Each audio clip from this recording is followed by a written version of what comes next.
One Hindustan और इस वक्त की नॉन स्टॉप खबरों में मैं आपके साथ साक्षी गिरी।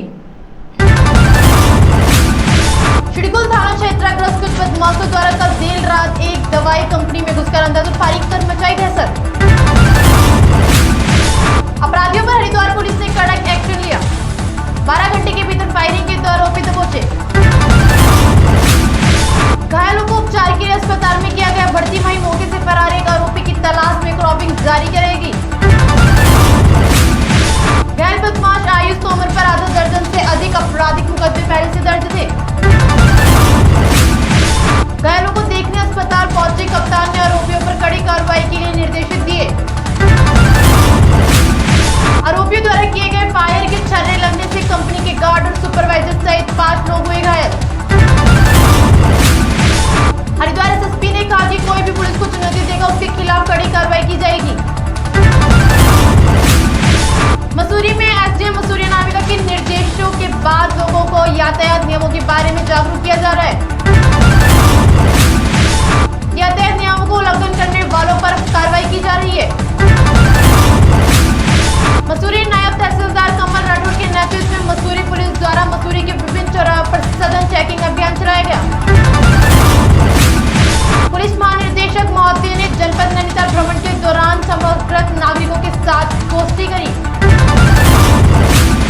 उन्होंने कहा नागरिकों की सुरक्षा सर्वोपरि है और पुलिस विभाग हर संभव प्रयास करेगा ताकि समाज में शांति और सुरक्षा बनी रहे।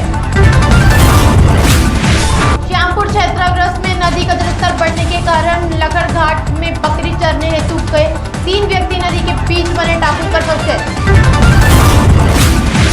उक्त सूचना पर मुख्य आरक्षी अर्जुन पवार के नेतृत्व में एसडीआरएफ टीम तत्काल घटनास्थल पर रवाना हुई। 15 एसडीआरएफ रेस्क्यू टीम द्वारा मौके पर पहुंचकर रेस्क्यू अभियान चलाते हुए रात्रि के घनघोर अंधेरे व नदी के तेज बहाव से 3 व्यक्तियों व उनकी 55 बकरियों को सकुशल निकालकर सुरक्षित स्थान पर पहुंचाया गया। राष्ट्रीय महिला आयोग व उत्तराखंड पुलिस द्वारा awareness and capacity building on anti human trafficking पर पुलिस लाइन देहरादून में एक कार्यशाला आयोजित कराई गई। इस कार्यशाला का उद्देश्य सभी स्टेक होल्डर को ह्यूमन ट्रैकिंग जैसे संगठित अपराध के संबंध में और अधिक जागरूक करना है। महिला आयोग द्वारा कार्यशाला को संबोधित करते हुए अवगत कराया गया कि बेटियों की सुरक्षा बहुत महत्वपूर्ण है। उन्होंने कहा हमें गाँव में जाकर कार्यशाला आयोजित कर सभी को इस अपराध के बारे में जागरूक करना चाहिए। दिल्ली की मेयर शैली ओबरॉय ने एमसीडी कमिश्नर को 5 अक्टूबर को स्थायी समिति के 6ठे सदस्य के लिए चुनाव कराने का निर्देश दिए। बुलंदशहर में यूपी पुलिस के कांस्टेबल प्रवीण कुमार को उनके 15 साल के बेटे ने चाकू से गोदकर मार डाला। प्रवीण का बेटा डीपीएस बुलंदशहर में 10वीं का छात्र था। कार की चाबी न देने पर बेटे ने पिता से मार पीट कर फिर चाकू से हमला कर दिया। उधम सिंह नगर जिले के एसएसपी मणिकांत मिश्रा के निर्देशों पर रुद्रपुर कोतवाली पुलिस ने बाइक चोरी की घटना को ध्यान में रखते हुए कार्रवाई की है। पुलिस ने चोरी की 14 मोटरसाइकिल के साथ 4 आरोपियों को गिरफ्तार किया। बताया जा रहा है कि पुलिस शिमला पिस्तौल डीएवी कट के पास चेकिंग कर रही थी। इस दौरान गंगापुर की ओर से 2 बाइक पर सवार आते हुए 4 लोग दिखाई दिए जो पुलिस को देखकर बाइक घुमाकर भागने लगे, जिनका पीछा कर पुलिस ने उन्हें हिरासत में लिया। कड़ी पूछताछ करने पर आरोपियों की निशानदेही पर 12 अन्य मोटरसाइकिल को भी बरामद किया गया। आरओ भर्ती परीक्षा के पेपर लीक मामले में एसटीएफ ने गुरुवार को बड़ी कार्रवाई करी। प्रयागराज के नामी school bishop Johnson girls wing का कटरा की प्रिंसिपल रही पारुल सोलेमान को गिरफ्तार कर लिया। आरोप है कि पारुल ने पेपर लीक माफिया से साठगांठ कर आरोप पेपर लीक किया था, जिससे एसटीएफ की टीम पूछताछ करने में जुटी है। पुलिस की मौजूदगी में हुई ब्लॉक प्रमुख और नायब तहसीलदार की तीखी झड़प खीरी-पीली भाजपा गणना समिति के डेलीगेट चुनाव के लिए हो रही थी। नामांकन प्रक्रिया इस बीच मोबाइल फोन को लेकर नायब तहसीलदार और ब्लॉक प्रमुख वीरेंद्र शुक्ला में हुई नोकझोंक। हमीरपुर डीएम घनश्याम मीणा ने शिकायतकर्ता के घर जाकर लिया फीडबैक। वहीं मुख्यालय के सरोज ने खतौनी में नाम दर्ज न होने जिलाधिकारी से की थी शिकायत। लखीमपुर खीरी में गर्भवती महिलाओं को शोषित बच्चों के साथ किया जा रहा है खिलवाड़। आंगनबाड़ी कार्यकर्त्री दो पैकेट दाल तेल दलिया कम मिलने पर लगा रहा है आरोप। गोदाम पर बैठे वितरण कर्मचारी रोहिणी दुरिया ने बताया, हमें कम देने का ऊपर से आदेश है। दूरभाष पर इस संबंध में जानकारी करने का प्रयास किया गया तो CDPO का फोन नहीं उठा।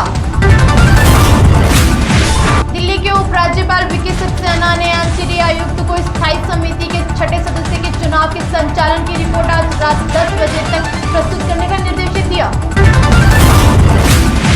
दिल्ली हाईकोर्ट ने कल DU को DU चुनाव जारी रखने की अनुमति दे दी, लेकिन एक महत्वपूर्ण शर्त लगाई जिसके तहत विश्वविद्यालय को तब तक मतगणना करने से रोक दिया गया जब तक वह अदालत को संतुष्ट नहीं कर देता।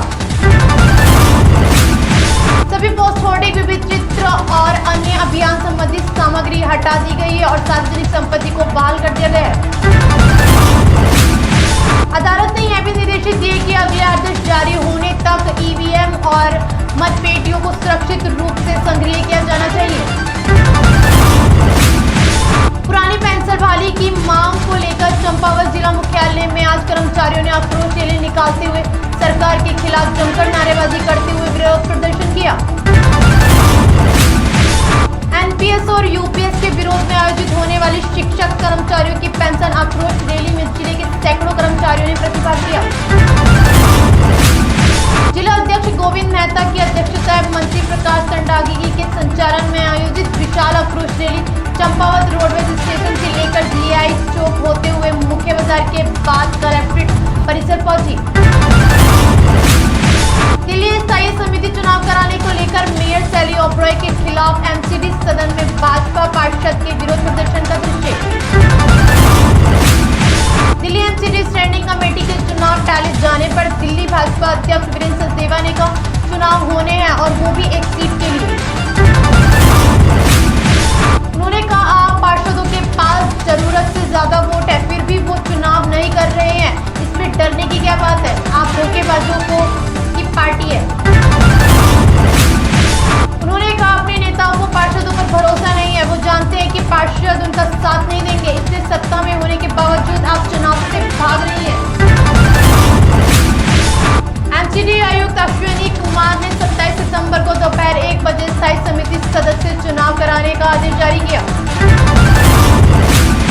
काशीपुर के सुल्तानपुर पट्टी में गांधीनगर निवासी प्रेम शंकर ने देर रात अपने 12 साल के बेटे विवेक की लोहे की रोड से कुचलकर निर्मम हत्या कर दी और सबको घर में गड्ढा खोदकर दबाने की तैयारी में था।